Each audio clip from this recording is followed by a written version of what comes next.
हे मित्र, आप अपने पिता की महिमा गाओ, पर अपने पिता की महिमा के राग में अपना पितापन मत भूल जाओ। सुनो मैं क्या बोल रहा हूं। जैसे माना कि रवि भाई आज मुनिराज हो गए, ठीक है, और रवि मुनिराज होने के बाद अविनाश विदिशा से बोले, रवि भैया, बोले अविनाश, मेरे गुरु ही सच्चे भावलिंगी हैं, मेरे गुरु ही सच्चे मुनि हैं। सुनना अब कैसे बाधित होने वाला जीव है। बोले मेरे गुरु ही सच्चे गुरु हैं, मेरे गुरु ही सच्चे मुनि हैं, और तो बाकी संसार कोई मुनि है ही नहीं। और स्वयं कौन है? मुनि, स्वयं मुनि है। और क्या बोल रहे हैं? मेरे गुरु ही सच्चे मुनि हैं। मालूम, हम जैसा आदमी वहीं बैठा हुआ था, पिच्छी लेकर के मैं रवि सागर को नमस्कार करने वाला था, पर जैसे ही रवि ने कहा कि गुरुजी, मेरे गुरु जैसा कोई गुरु संसार में है ही नहीं है, वही मात्र मुनिराज है वर्तमान में, बाकी कोई मुनि है ही नहीं है, हमने अपनी पिच्छी को ऐसे रख लिया तुरंत। क्यों? क्योंकि रवि ये कह रहा है कि मेरे गुरु ही गुरु है, बाकी कोई मुनि है नहीं है, तो मैं उसको नमस्कार करने वाला था, मैंने अपनी पिच्छी को रख लिया। बोले क्यों रख लिया? इसलिए रख लिया क्योंकि रवि कह रहे हैं मात्र मेरे गुरु ही गुरु हैं, तो ये तो मुनि है नहीं है, क्योंकि ये गुरु नहीं है, तो मैं जो मुनि नहीं है उसे नमस्कार मैं कर नहीं सकता हूं। इसलिए हे मुनिगणों, अपने गुरु के राग में भी इतने मत बह जाना कि तुम अपने आप का मुनिपना मत खो बैठना। ये ज्ञानी अरविंद भैया, इतना मत बोलना कि मेरा पिता ही पिता था, तो तुम्हारा बेटा कहेगा पिताजी अब मैं आज से त्याग करता हूं, पता नहीं मैं किसका बेटा हूं, क्योंकि आप तो पिताजी हो ही नहीं। तो बहुत संभल के बोलने की जरूरत है, न्याय नीति को पढ़ने की आवश्यकता है। इसलिए जीवन में भूत के ही अच्छे होते हैं, ऐसा मत कहना।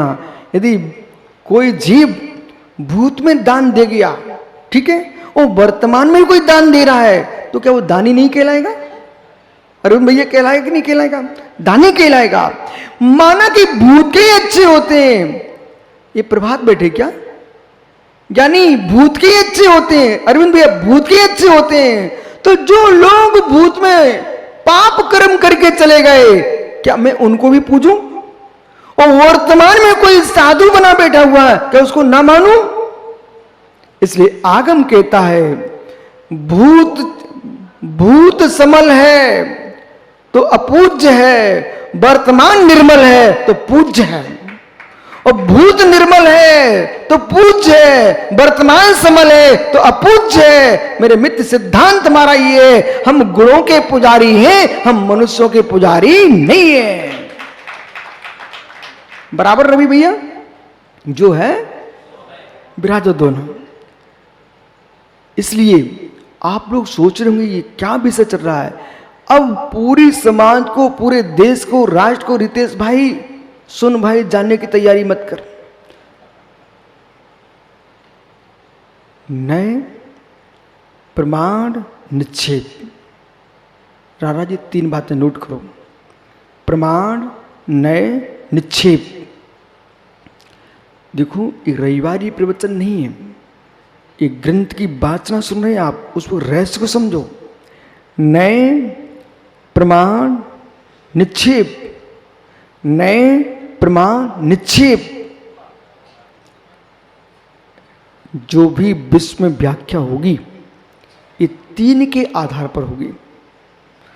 जो भी विश्व में ज्ञान होगा ये 3 के आधार पर होगा। विश्व में प्रमाण, नए, निक्षेप। वस्तु के सकल अर्थ को ग्रहण करता हुआ प्रमाण है ज्ञान, सम्यक ज्ञान।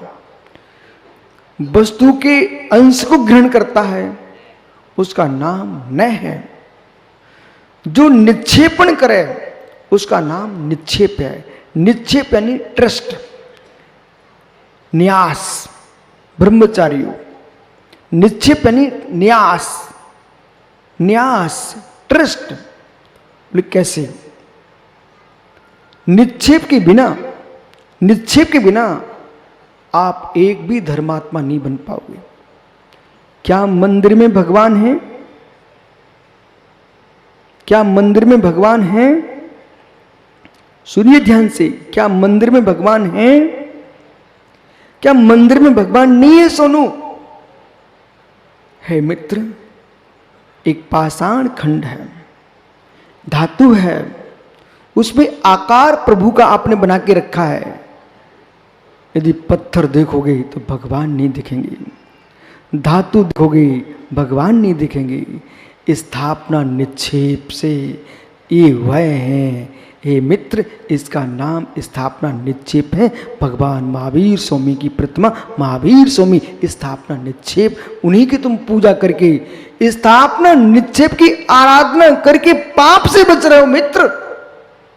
ये स्थापना निक्षेप है। प्रदीप, मुझे आपका अध्यक्ष पद आंखों से देखना चाहता हूं, कहां है वो? विषय कठिन नहीं है, आगम में बहुत सरल है, लेकिन समझ चाहिए, समझ चाहिए। स्थापना निक्षेप। ओहो, कन्नू कौन है? कन्नू क्यों? कन्नू कौन है यहां? आप कन्नू हो? सुना ध्यान से, रहस्य। इतना बड़ा आदमी है, इसको मैं यहां से उठ के उठाने जाता तो ताकत लगती ना। एक कन्नू शब्द मात्र बोल दिया, वो मित्र खड़ा हो गया। कुछ नहीं, जरा सा बोला, खड़ा हो गया। आप कन्नू हो हैं? मतलब कन्नू भाई, आनंद आ गया। बैठा बैठा आराम से तुम खड़ा हो गया। जैसे तूने अपने आप को कन्नू मान लिया है, वो खड़ा हो गया। ऐसे निज को भगवान आत्मा क्यों नहीं मान लेता है? ओहो, यदि कन्नू सो रहा है और किसी ने कहा सोनू जग जाओ, तो जगेगा नहीं। और किसी ने बोला कन्नू, तो मालूम सोता आदमी उठ जाता है। मतलब कितना गहरे में कन्नू घुस गया है, जबकि एक जन्मा तब कन्नू था क्या? वो कन्नू तो काना कहलाता है, एक आंख वाला, एक काना है ही नहीं है। फिर भी कन्नू शब्द इतना अंदर प्रवेश कर गया भाई के, कन्नू कहते जग जाता है।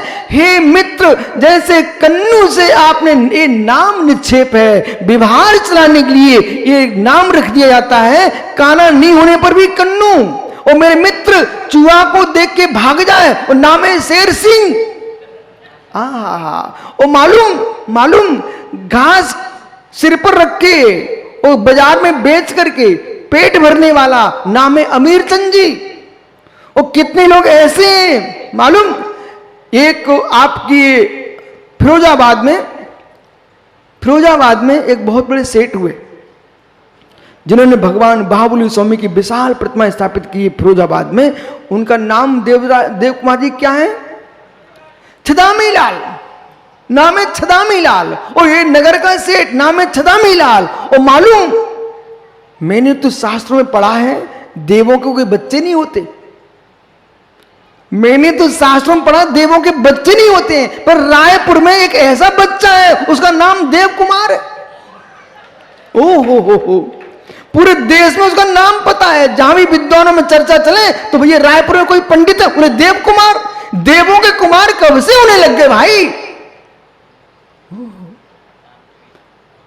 पंडित जी बुरा तो नहीं लग रहा? वो लगेगा तो क्यों लगे? यदि इनको बुरा लग गया तो ये आगम के विपरीत कहलाएंगे। बुरा लगने से क्यों? सत्य है, देवों के कुमार नहीं होते, फिर भी नाम निक्षेप से देव कुमार। रात्रि के 12 बज रहे, प्रभात, रात्रि के 12 बज रहे, और फिर भी मालूम प्रभात। वो आदमी खड़ा हो गया सामने, देख लो। रात्रि के 12 बजे किसी ने बोले प्रभात।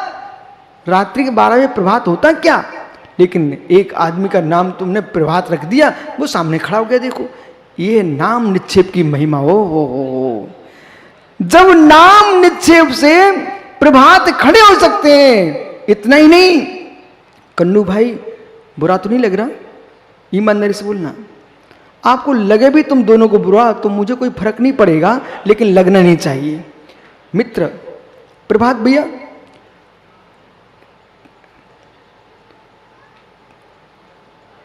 एक दिन ऐसा हुआ, एक कन्नू भाई का मित्र बहुत दिन से विदेश गया था। और प्रभात ने फोन पे कहा कि कन्नू, तुम्हारा मित्र राजेश, इतना नाम सुनते ही कन्नू के अंदर, मित्र, जब मित्र का नाम सुन करके तुम ऊपर नीचे होने लगे, कन्नू इतना ही नहीं है, सासू की बेटी का नाम जब याद आता ना तो शरीर गर्म और ठंडा होने लगता बेटा। मित्र, फिर परमात्मा का नाम लेते ही कर्म ठंडे गर्म अपने आप होने लगते हैं। विराजो ज्ञानियों, ये नाम निक्षेप है। मऊ भाई, देखा, मैंने कुछ भी नहीं कहा, मऊ भाई ऐसा बोला, वे दोनों भाई खड़े हो गए, नरेंद्र खड़े हो गए और मऊ भाई खड़े हो गए। अब सोचिए, जितने मोबाइल बने हुए हैं, जितने टेलीविजन बने, टेलीफोन बने, जो कुछ बने, ये सब जैन आगम के अंदर रहस्य खुले हुए थे। मालूम यहां पर कितनी तरंगें हैं, कितने प्रकार के मोबाइल के आपके केंद्र हैं, मुझे तो पता ही नहीं है, लेकिन आपको मालूम है। एक आध बताना भाई इंजीनियर साहब, जल्दी जल्दी बोलते जाओ। हैं? लेकिन मित्र, आपके पास इस क्षेत्र में तरंगे सबकी है कि नहीं, पर चलता वही है जो तुम्हारे तरंगे सबकी है ना, पर चलता कौन है? कितने सारे चैनल हैं, पार, जिनवाणी, अनंत, वो दुनिया के चैनल ही चैनल हैं, लेकिन तुम्हारे घर में वही चित्र आते जो तुमने बटन चटकाया है। ऐसी मालूम ये बटन है आदमी को उठाने का। बोले मऊ, वो खड़ा हो गया ज्ञानी, नरेंद्र वो खड़ा हो गया, रारा, ओहो, नाम की महिमा अत्यंत विचित्र है, क्या कर सकते हैं।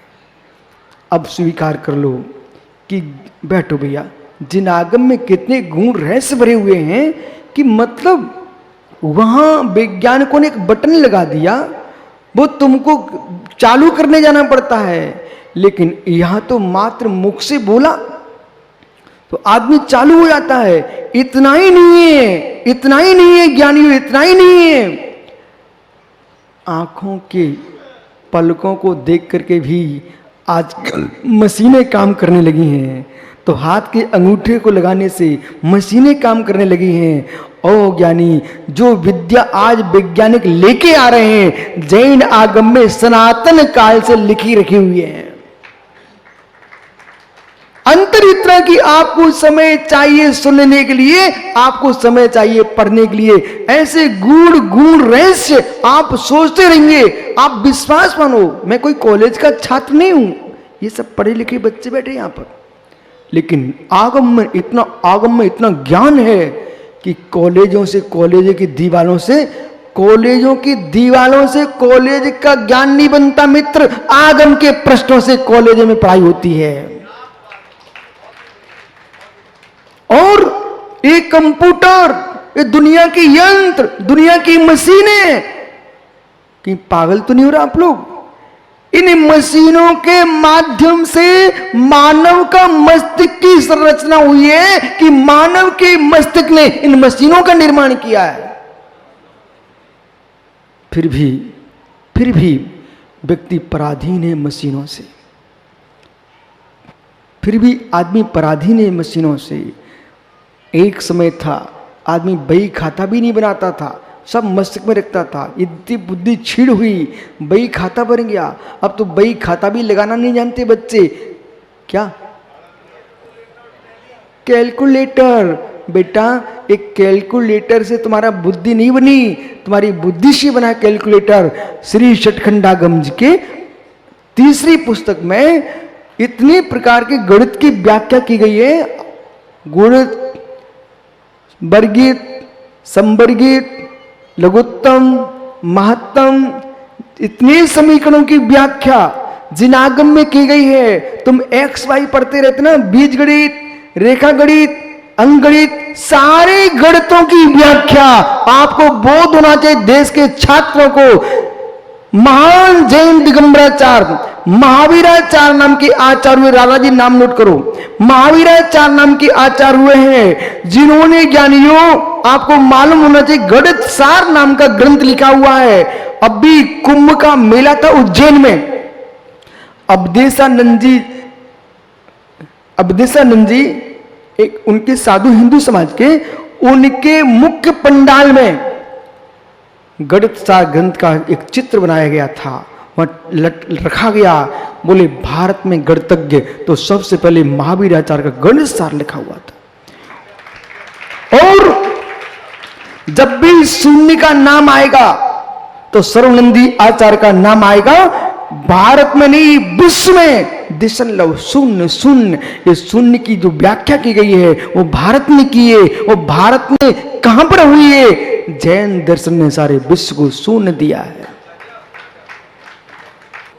भूत की बात को, जिस कार्य को भूत में हो चुका है, अद्य वर्धमान स्वामी मोक्षम गता, आज भगवान महावीर स्वामी का निर्वाण है।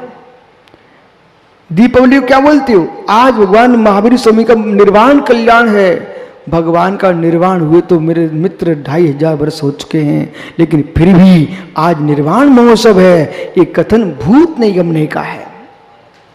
किसका? भूत निगमने का है। इसलिए ज्ञानियों अपने जीवन में ये भूत निगमने, भावी निगमने, वर्तमान निगमने, तीनों नयों को जान करके अपनी आत्मा के साथ न्याय करो, अन्याय मत करो, अन्याय मत करो। ज्ञानियों आपका समय हो गया, कल फिर आओगे। ज्ञानी पर्याय तो पुनः चर्चा करेंगे। सुब्रत सागरी ये प्रभात भाई से कह देना, मित्र भूत नहीं गमने, भावी नहीं गमने, वर्तमान नहीं गमने, ये तीनों नयों को जान करके ऐसा कल्याण कर लो, ऐसा कल्याण कर लो कि अपना ही कल्याण हो जाए। आत्मा स्वभावम परिभाव भिन्नम, आत्मा स्वभावम परिभाव, आत्मा का स्वभाव प्रभाव अत्यंत भिन्न। महावीर स्वामी की